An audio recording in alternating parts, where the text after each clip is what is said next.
السلام علیکم ورحمۃ اللہ وبرکاتہ۔ محترم ناظرین، ہر انسان کی خواہش ہوتی ہے کہ لوگ اس کی عزت کریں، اس کا احترام کریں، اس کی ریسپیکٹ کریں، اس کو بڑا سمجھیں، اس کی تعظیم کریں، اس کی تکریم کریں۔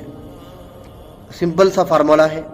رسول پاک علیہ الصلوۃ والسلام نے فرمایا، من تواضع للہ رفعہ اللہ، جو اللہ کے لیے خود کو جھکا دیتا ہے، عاجزی اختیار کر لیتا ہے، اللہ تعالیٰ اس کو بلند کر دیتے ہیں۔ آپ صلی اللہ علیہ وسلم اتنے بڑے مقام اور مرتبے والے، لیکن کیا دعا مانگ رہے ہیں؟ اللہم اجعلنی فی عینی صغیرہ، اے اللہ مجھے میری نظروں میں چھوٹا کر دے، وفی اعین الناس کبیرہ، اور لوگوں کی نظروں میں بڑا کر دے۔